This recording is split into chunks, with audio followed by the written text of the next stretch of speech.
ఇదొక చరిత్ర. 2019 అక్టోబర్ 2వ తేదీన దేశమంతా ఏపీ వైపు చూసింది. ఒకేసారి 1.34 లక్షల శాశ్వత ప్రభుత్వ ఉద్యోగాల కల్పన చేసి రికార్డు సృష్టిస్తే అక్టోబర్ 2నే 2019 1,15,000 మందికి 1,34,000 మందికి ఏకంగా ఒకేసారి ఉద్యోగాలు ఇచ్చిన ఘనత జగన్ గారిదా కాదా? అక్టోబర్ 2 అంటే గాంధీ జయంతి అండి.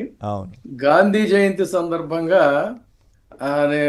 పదే పదే చెప్తుంటా, నాలుగుపై నేషనలిజం, పలుకుల్లో పేట్రియాటిజం, ఆచరణలో ఆపర్చునిజం, ఇదే నేటి గాంధీయిజం అని చెప్పని. సో అక్కడ గాంధీయిజాన్ని పూర్తిగా ఏ విధంగా మ్యానిపులేట్ చేసి అబద్ధాల గోడలు కట్టి, అబద్ధాల గోడల మీద మేడలు కట్టి, ఆ మేడల్లో విహరించేటువంటి ఇటు జర్నలిజం కావచ్చు, లేదంటే చంద్రబాబు నాయుడు గారి పరిపాలన కావచ్చు, ఈ రెండు కూడా ఒకదానికొకటి పోటాపోటీగా పడుతున్నటువంటి నేపథ్యంలో జగన్మోహన్ రెడ్డి గారు నిజంగా ఏం చేశారు అనేది ఒక్కొక్కటిగా, అంటే ఇప్పుడు ఆ మబ్బులు, అబద్ధాల ఆ మబ్బులన్నీ కూడా క్రమక్రమంగా తొలగిపోతున్నప్పుడు ఒక్కొక్క రంగంలో తాను ఏం చేశాడనే వాస్తవాలు ఇప్పుడు చాలా స్పష్టంగా బయటకు వస్తున్నాయి. అందుకని ఎప్పుడు కూడా తాత్కాలికంగా, అంటే మనకు ఒక ఇది కూడా ఉంది, కొంతమందిని కొన్నిసార్లు నమ్మించవచ్చు, అన్నిసార్లు అంతమందిని నమ్మించలేరని. ఈ నమ్మకాలన్నిటినీ కూడా ఇప్పుడు ఏదైతే విశ్వసించి జనం ఓటేశారో, ఇందాక చెప్పారు, ఎంప్లాయీస్ ఏదో స్వర్గం ఊడిపడుతుంది అనుకున్నారు, వాళ్ళు ఓట్లేశారు. ఈ వాలంటీర్లు వెళ్ళిపోతే మనకి ఇంకా అద్భుతమైన భవిష్యత్తు ఉంటుంది అనుకున్నారు పాపం వాళ్ళు. వాళ్ళ పరిస్థితి ఏంటనేది వాళ్ళు రోడ్ల మీదకి వచ్చారు.